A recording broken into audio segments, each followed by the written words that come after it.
Ada kejadian mengejutkan yang jadi perbincangan di seluruh Indonesia. Presiden Joko Widodo, atau yang kita kenal dengan Jokowi, meminta maaf atas segala kekurangan selama masa kepemimpinannya. Permintaan maaf yang tidak terduga ini disampaikan dalam acara penting, yaitu zikir dan doa kebangsaan, yang diadakan di Istana Negara Jakarta. Waktu dan tempat yang dipilih untuk permintaan maaf ini semakin menguatkan dampaknya bagi masyarakat Indonesia. Menjelang akhir masa jabatan Jokowi yang kedua, permintaan maafnya ini membuat banyak orang bertanya-tanya tentang pengaruhnya terhadap warisan dan masa depan politik Indonesia. Acara zikir dan doa kebangsaan yang penuh dengan kekhidmatan dan makna spiritual menjadi latar belakang yang menyentuh untuk permintaan maaf Jokowi. Diadakan setiap tahun pada malam hari kemerdekaan Indonesia, acara ini mempertemukan para pemimpin agama dan pejabat dari seluruh Nusantara untuk berdoa bagi kesejahteraan bangsa. Suasana introspeksi dan refleksi membuatnya menjadi tempat yang tepat, meskipun tidak terduga, bagi Presiden untuk mengakui kekurangan dan memohon maaf.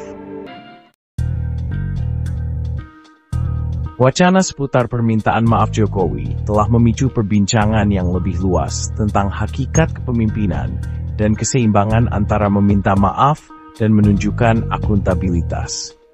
Meskipun permintaan maaf bisa menjadi isyarat kerendahan hati yang kuat dan langkah menuju rekonsiliasi, penting untuk disertai dengan tindakan nyata untuk mengatasi masalah yang ada.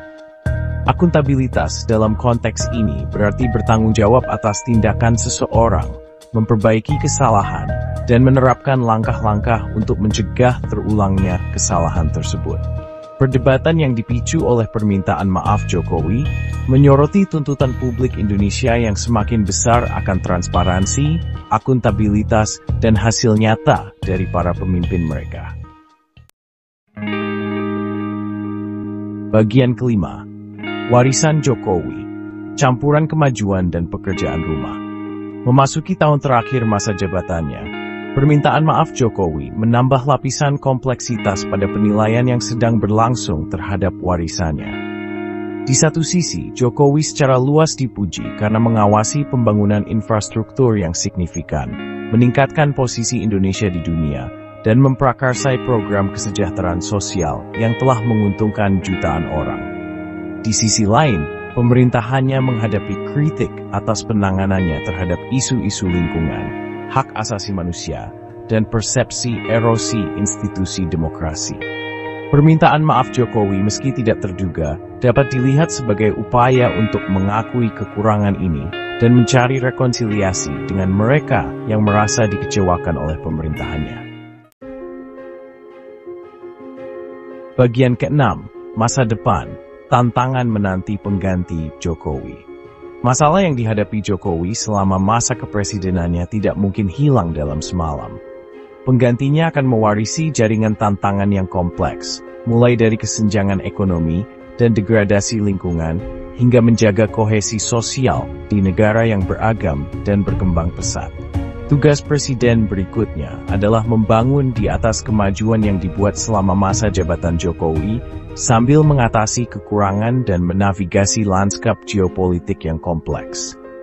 Pemimpin yang akan datang perlu menunjukkan kepemimpinan yang kuat, komitmen terhadap tata pemerintahan yang baik, dan kemauan untuk terlibat dengan berbagai pemangku kepentingan untuk secara efektif mengatasi tantangan multifaset ini. Bagian ketujuh, bobot kepemimpinan, beban berat yang harus dipikul. Permintaan maaf publik Jokowi menjadi pengingat yang pedih akan beban berat yang dipikul oleh mereka yang berada di posisi kekuasaan. Jabatan presiden di negara manapun adalah peran yang penuh dengan tantangan, menuntut keputusan sulit yang mau tidak mau membuat sebagian masyarakat tidak puas. Kemampuan untuk mengakui kekurangan, meminta maaf, dan tetap bertanggung jawab kepada rakyat sangat penting untuk menjaga kepercayaan publik dan memastikan stabilitas dan kemakmuran bangsa dalam jangka panjang. Saat Indonesia bersiap untuk era kepemimpinan baru, Pelajaran yang dipetik dari masa kepresidenan Jokowi, baik positif maupun negatif, niscaya akan membentuk lanskap politik bangsa selama bertahun-tahun yang akan datang. Bagian ke-9, kekuatan memaafkan, menyembuhkan luka lama. Tindakan Jokowi untuk meminta maaf, terlepas dari motivasinya, berpotensi untuk memulai proses penyembuhan dan rekonsiliasi dalam masyarakat Indonesia. Memaafkan, baik di tingkat individu maupun kolektif, dapat menjadi kekuatan yang dahsyat untuk perubahan positif, memungkinkan masyarakat untuk beranjak dari kesalahan masa lalu dan bekerja menuju masa depan bersama. Meskipun memaafkan tidak menghapus kesalahan masa lalu, hal itu dapat membuka jalan bagi dialog, pemahaman, dan pada akhirnya masyarakat yang lebih harmonis dan adil. Dampak sebenarnya dari permintaan maaf Jokowi akan diukur tidak hanya dari tindakannya sendiri, tetapi juga dari kesediaan rakyat Indonesia untuk menerima maaf dan bekerja sama menuju masa depan yang lebih cerah. Bagian ke-10, melangkah maju, merangkul masa depan Indonesia yang lebih cerah. Saat Indonesia berdiri di ambang babak baru dalam sejarahnya, fokusnya harus bergeser dari memikirkan kekurangan masa lalu untuk merangkul peluang yang terbentang di depan. Tantangan yang dihadapi bangsa ini memang signifikan, tetapi tidaklah tidak dapat diatasi. Dengan memanfaatkan semangat persatuan, merangkul inovasi, dan memprioritaskan pembangunan berkelanjutan, Indonesia dapat melanjutkan perjalanannya untuk menjadi bangsa yang lebih sejahtera, adil, dan berpengaruh di panggung global. Pelajaran yang dipetik dari masa kepresidenan Jokowi, baik positif maupun negatif, akan menjadi panduan berharga saat Indonesia menavigasi kompleksitas abad ke-21. Bagian ke-11, kesimpulan, saatnya refleksi dan harapan.